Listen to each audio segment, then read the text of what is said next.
तर पब्लिक आलेलो आहे आपण आत्ता चाकणला जाऊन. अमोल भाऊ बरोबर गेलो होतो जरा आपण चाकणला. जरा काम होतं भाऊचं बँकेत गेलो तर ते काही जेलगतच वाटलं नाही का बँक. भाई लय डेंजर नाही का. भाऊने पैसे भरले पण भाऊला ते सोनं ठेवलं होतं ते घ्यायला गेलो होतो ते भेटलंच नाही सोनं, फक्त पैसे भरले. मग भरपूर टायमानंतर आम्ही आलो निघून, लय टाईम झाला. त्याला म्हटलं भाऊ तू जा नाही का, मला दुकानावरती बसायचं. मग आता परत आलो दुकानावरती.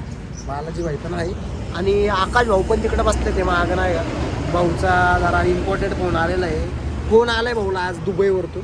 भाऊ बोलतोय नाही का फोनवरती.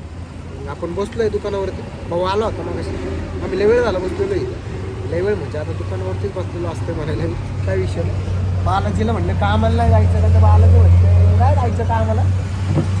झालं त्याचं कामाचं भूत उतरलं 2 दिवसात. भाऊ 1 दिवस गेला, दुसऱ्या दिवशी आधी वाढतो. आज तरी इथं गेला जेवणी काय घेऊ. आता आपण बसलोय नाही का कस्टमरची वाट बघू. ती रोजच बघतो, बघायलाच लागते नाही का. मग आता काय धंदा आहे म्हणलं ती वाट बघायलाच लागणार, काय विषय नाही. आणि तुम्हाला जो कालचा व्हिडिओ टाकलेला आहे तो नाही भाऊ वाचला आहे मारता. तर कृपया करून जास्त दारू वगैरे ठेवू नका, ही विनंती. नाही तर डायरेक्ट विषय हार्ड आहे, गंभीर विषय आहे डायरेक्ट. त्याच्यामुळं तुम्ही जरा विचार करा.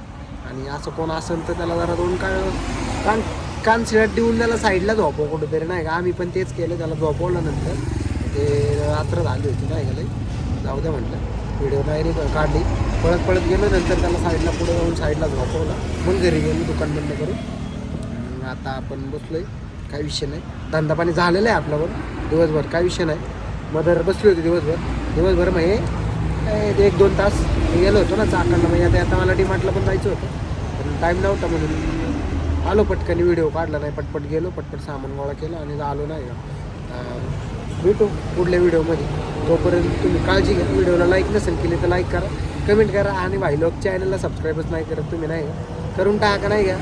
काय तुम्ही करून टाका. भेटू पुढल्या व्हिडिओमध्ये. तोपर्यंत काळजी घ्या. धन्यवाद.